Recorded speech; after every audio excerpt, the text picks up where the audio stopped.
Our next speaker is Charlie Lee. Charlie was born in New York and has lived there most of his life, but now calls California his home. Because he doesn't get to return to New York as often as he'd like, he has taken photos of his favorite city to remind him of home. And he wants to share some of the more interesting photos he's taken with us. Charlie's speech is entitled, "Are There Photographs in the Pictures You're Taking?" Charlie Lee.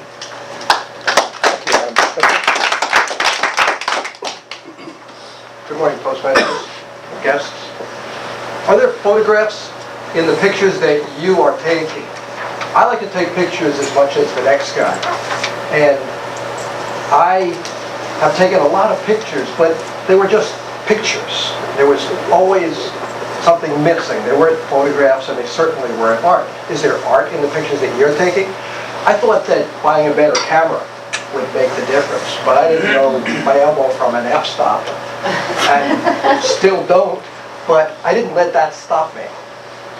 What I want to do now is show you how I took some pictures to try to add some dimension, maybe put a story behind the pictures that I took while I was in New York City, and I went home to visit. So, is there a photograph in the pictures that you see, in the pictures that you take? Now, in Washington Square, I was in Washington Square, which is right outside of the World Trade Center area, and I was just driving, and I noticed that there were a lot of interesting buildings, but they were rather nondescript. And what I would notice was that there was a more interesting picture in the reflection of the building in another building, such as this one here, which is just a fairly nondescript apartment building, taken in the face of the Citibank across the street. Now, in order to take this picture, of course, the only place I could get this was where I saw it in my car, in the middle of traffic in New York City. So I just asked everybody to go home while I take my picture, or I waited for that 5 seconds between when traffic went this way and traffic went that way, and I'd run out in the middle, sit there, try to frame the picture, because any place else, I'd only get part of the building. I'd have to stand right there with cars honking and cops yelling. So I would take a picture like this, and then I started getting into taking pictures of reflections, the reflections of New York, I like to call these, such as this picture here. Can we see that? I'm sorry. Okay. This rather nondescript, it's a glass-faced building, but what I saw in this picture was this part of the picture that I'm looking at here, and if we isolate that, we see now an interplay of lines, and if we just zoom in on that part of the picture, now we have what I like to call like a multi-stable image, where you can't tell which is the building and which is the reflection. It also has a nice play of lines, and it's also a little bit of New York in a way that most people who take pictures won't get this kind of a picture. Now, Salvatore Dali, one of my favorite artists. That's one. I did not take that picture. I believe he was there before me. But I liked the distortion, the surrealistic imagery. And so, at the World Trade Center on the northeast corner of the new construction, I found this building. And I like the way this, you can't tell if those clouds are the reflection or are you looking through the building. But if we look a little bit closer to the building, we can now see, doesn't really look like a real building. It looks like a watercolor. As you zoom in, now what I did was, I selected a little bit closer, and what we have is a play of the soft colors of the clouds with the harsh angles. So stripping that out, kind of reminiscent of an oil painting or a pastel or something like that. But that's a photograph, not a painting.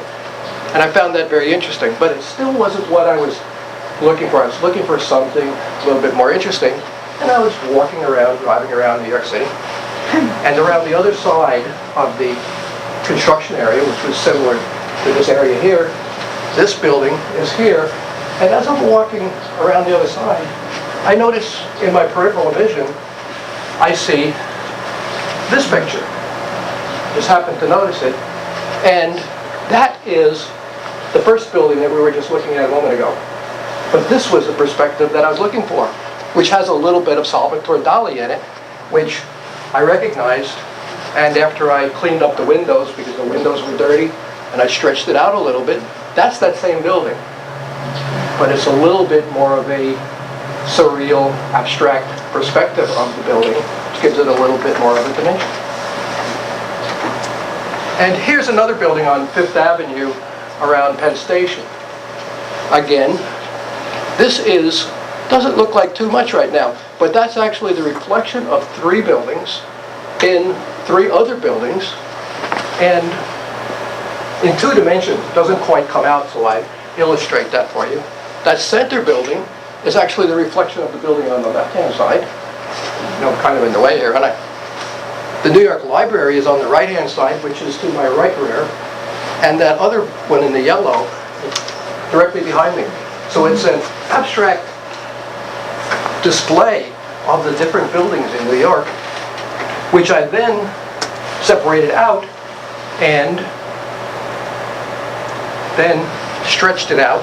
And now we have, again, another multi-stable photograph of the building itself with the reflection of New York in the background. But if you look closely, you can see the infrastructure of that building. So it's quite multi-stable. It depends on where your eye focuses. You can see different things. You can see the building you're looking at or the building in the reflection. And this is the New York City Library. Again, it looks like you're looking at the library, but you're actually looking at the reflection of it in the building in Penn Station. It's in Madison Square. Now, if you go to New York, everybody takes pictures of the Empire State Building. Well, it's kind of hard to take pictures of it because you can't get far enough away and still see it. And if you're standing too close to it, you're looking up too high. The angle's just a little bit too steep. So, still a little bit, you can zoom in, a little bit too steep still. So, Salvatore Dali strikes again. I got this shot. Now, how did I get this? Notice that the angle is better.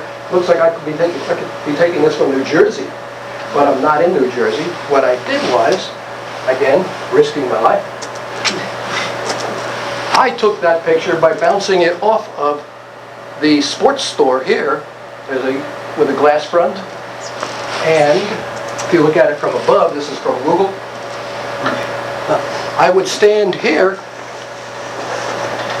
in the middle of the street here, bounce the picture off of that building to the tower of the Empire State Building here. And this is just another place where I am, and you can see how I'm bouncing it off.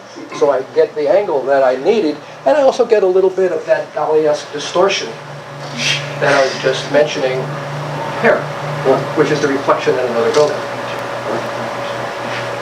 And this is one of my favorites. I was teaching high school.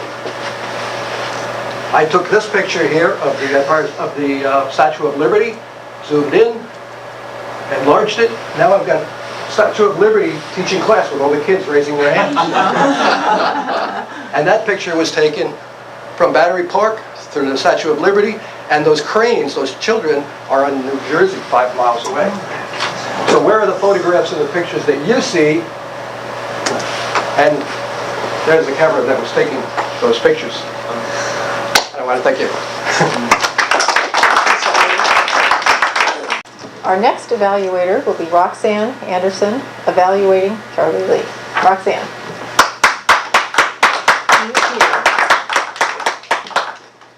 Thank you, Madam General Evaluator, our guests and fellow Toastmasters, and especially you, Charlie. Charlie's goal for today, his objective, was to learn to use visual aids smoothly. And I need to start with a question. I don't know if I missed this, but you were supposed to have at least 2 visual aids. And I understand, obviously, that this was one. Was there another one? Oh, over here? Behind you? Okay. I ran out of time. Okay, all right. Charlie's use of the projector here and the slides, of course, was extremely appropriate, especially in today's day and age where we all need to learn how to do that. I need to learn how to do that. Charlie, I think that was a good choice, and especially for photography so that we could see your lovely photography. Your slides were making various points, and so you had some of those printed on there, and then the slides reinforcing that, so I thought that that was good. One of the questions that I needed to answer was each slide visible and clearly able to be seen? And I couldn't see it at all until I moved.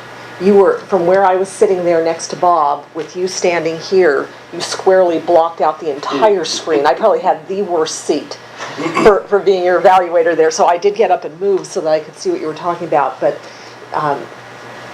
granted, this is a hard room to do it in, but that would be one thing that you would need to watch. I did think the slides were easy to read once I got over there and well designed.